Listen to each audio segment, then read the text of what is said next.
नमस्कार प्रेक्षक हो, मी अक्षदा. तुम्ही पाहताय राष्ट्र सह्याद्री न्यूज. राष्ट्र सह्याद्री न्यूज मध्ये आपलं स्वागत. वळूयात बातमीकडे. आषाढी वारीच्या निमित्ताने नेवासा तालुक्यातील श्री क्षेत्र देवगड येथील श्री समर्थ सद्गुरू किसनगिरी बाबांच्या पालखीची पंढरपूर येथे क्षेत्र प्रदक्षिणाद्वारे दिंडी काढण्यात आली. या पालखी दिंडीचे पंढरपूर नगरीत भाविकांच्या वतीने चौकाचौकात उत्स्फूर्त स्वागत करण्यात आले.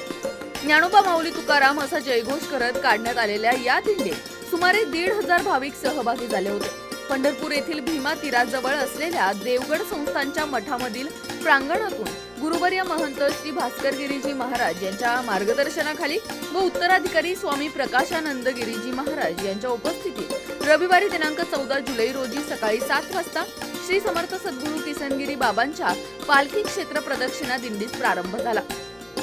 पंढरपूर क्षेत्र प्रदक्षिणेसाठी निघालेल्या पालखी शोभायात्रा दिंडी मिरवणुकीच्या प्रसंगी पुंडलिक वरदे हरी विठ्ठल श्री ज्ञानदेव तुकाराम पंढरीनाथ भगवान की जय, ज्ञानोबा माऊली तुकाराम, श्री समर्थ सद्गुरू किसनगिरी बाबा की जय, अवधूत चिंतन श्री गुरुदेव दत्त असा जयघोष करत प्रारंभ झाला.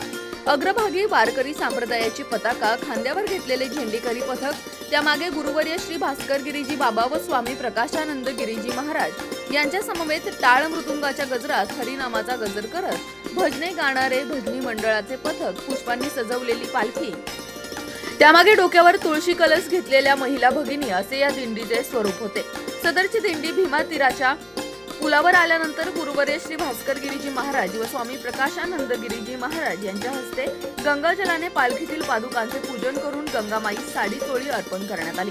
सदरच्या पालखी दिंडीचे पंढरपूर नगरीत आगमन झाल्यानंतर चौकाचौकात पुष्पवृष्टी करत पंढरपूर वासियांनी उत्स्फूर्त असे स्वागत करून सद्गुरू किसनगिरी बाबांच्या पालखीतील पादुकांचे पूजन केले. आषाढी वारीच्या निमित्ताने महाराष्ट्राच्या कानाकोपऱ्यातून आलेल्या वारकऱ्यांनी देखील या प्रदक्षिणा दिंडीतील पालखीत असलेल्या पादुकांचे दर्शन घेतले. सदर प्रदक्षिणा दिंडी विठ्ठल मंदिराच्या मुख्य प्रवेशद्वाराजवळ आल्यानंतर शिरसाष्टांग वंदन करून गुरुवर्य श्री भास्कर गिरीजी बाबांच्या हस्ते आरती करण्यात आली.